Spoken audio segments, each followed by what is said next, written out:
Hey, what's up everyone and welcome back.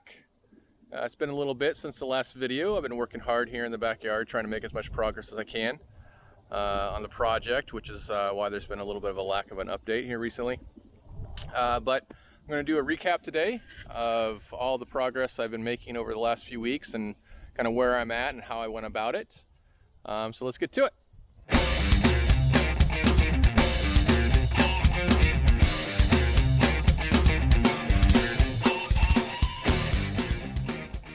Okay, so here is where I'm currently at with the lower patio. I've been focusing on the lower patio to get this in place to make sure I can get the water draining out of here and get everything graded. Then I'm going to move up, get the rest of the wall in and move up to the upper patio and get that finished up so we can get the hot tub in. So what I've done so far, again, in the prior videos, got all this excavated out. I went 9 inches down from my finish height, so that accounted for about 2.5 inches of pavers, inch of sand, and 6 inches of base, compacted base rock, crushed gravel. And so got that all excavated, and I've been, over the last few weeks, bringing in the rock to build the base back up. And so I started with putting this first row of the retaining wall in. I wanted to get that in because I wanted to have a nice line edge to put my pavers against to base everything off of. And so I got that base in for that, got that first row in a number of weeks ago now, and got some rock behind it to help hold everything in place. And so then after that, then I went on to putting my footings in.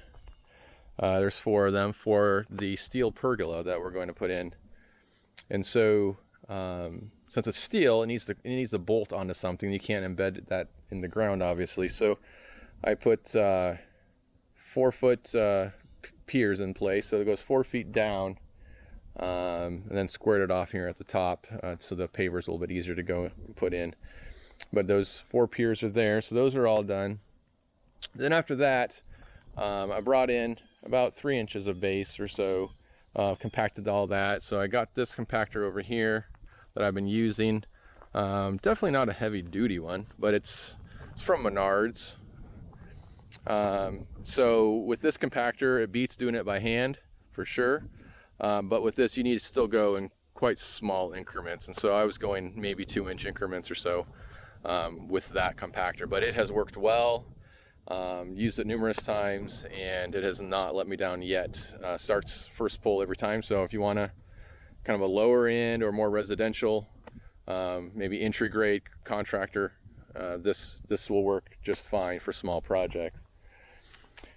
So once I brought all that in, then it was time to get the cement slabs in place for the kitchen. And so what I wanted to make sure of is that when I put the pavers in, is that the pavers are just under the finished edge of this, so when water comes down, it hits this and goes around it and doesn't go over the top of the slabs. And so using my rotary laser and my grading stick, I set all those elevations to where they needed to be, formed it up with 2x6s. And so each slab is roughly 6 inches, 5.5 inches to 6 inches deep. And then inside the slab, both slabs, I put a grid of 1/2-inch rebar around about 12 inches on center. So definitely a substantial pad for what it is. This is literally just going to have a counter, some cabinets, a sink, and a countertop on it. But what I'm trying to do is prevent the slab from cracking in our soil. I'm trying to prevent heave as much as I can. So that's why I over-engineered it as much as I did.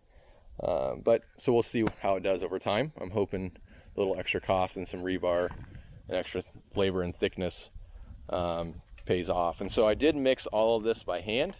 I have a cobalt mixer up there, you can kind of see by the house. That mixer's from Lowe's. Again, another good product. I've put probably 150 bags through that so far in different projects. It can mix 3 60-pound bags at a time without, risking it tipping over or anything. So definitely recommend that if you need a smaller end type of concrete mixer. And this particular slab, I think, took 25 bags. Wasn't too bad.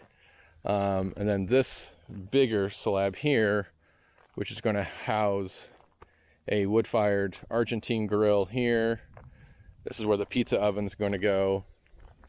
A small cabinet on the side for like a stovetop burner for like pots and sauces and things.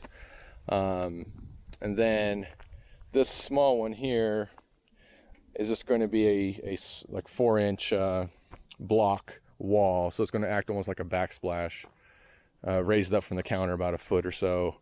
And then same thing here behind the cabinets, and so that'll act as just a little backsplash to the counters.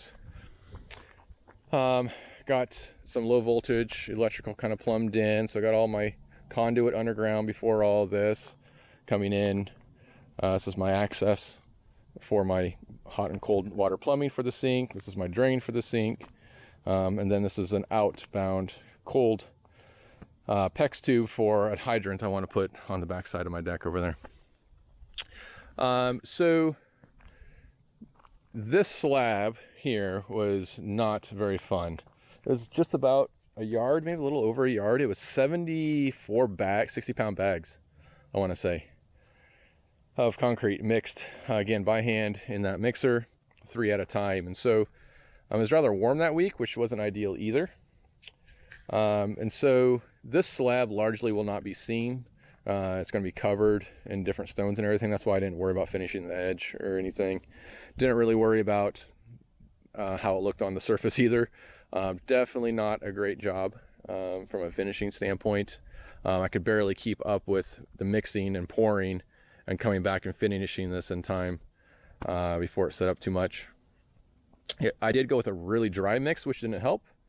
And so with the dry mix, you don't have as much workability in it. So that made it tougher, but I wanted to have as much strength as possible. And I knew it wasn't going to be visible. So again, I wasn't worried as much, but I wanted as much strength as possible in it. So I went a little bit light on the water. Overall, solid, good slab. Again, I put a 1/2-inch rebar, 12-inch on centers on this as well, both directions. So hopefully it'll stand the test of time. I guess we'll wait and see.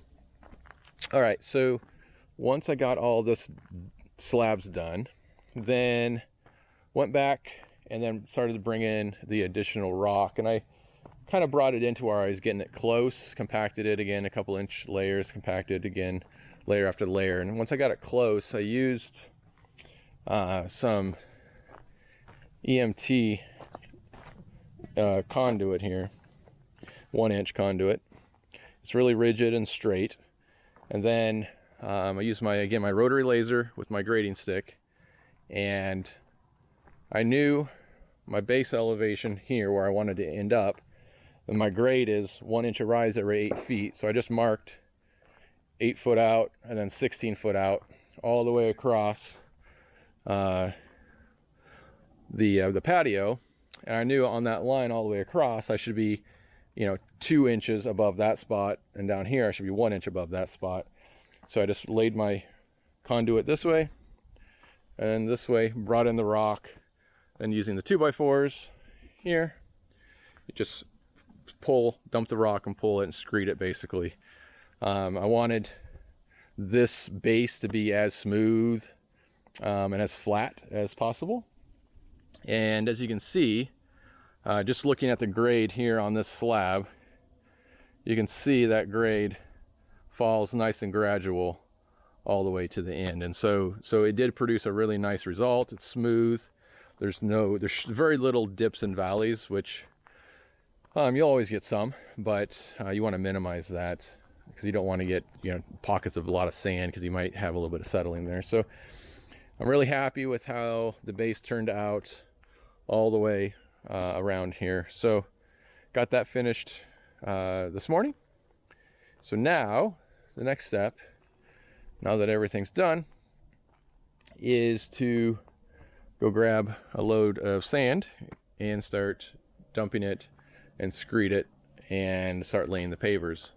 So there's one pallet of pavers, and so my tractor isn't actually able to pick up full pallets of these pavers, and so I'm having to stack 5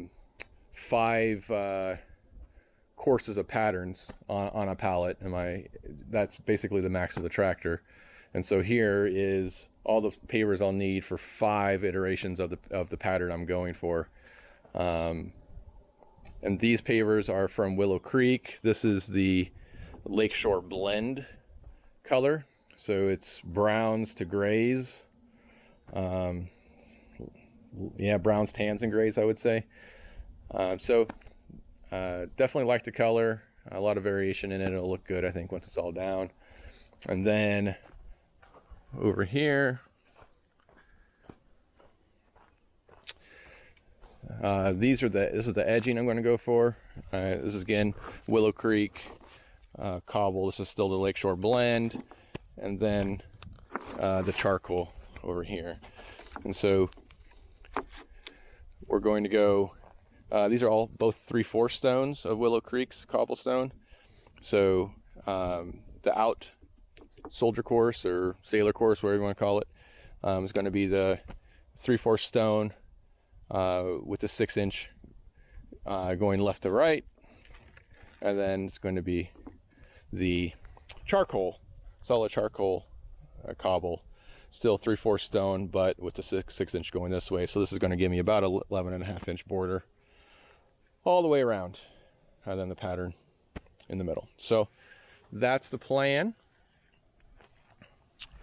and hopefully once I get a little bit of progress made, snap another video and show you how it's going. All right, thanks for watching, everyone. Hopefully it's not quite as long until the next update. Hope to make good progress on these pavers, and shoot another video once that's complete. Again, thanks for watching. Talk to you later.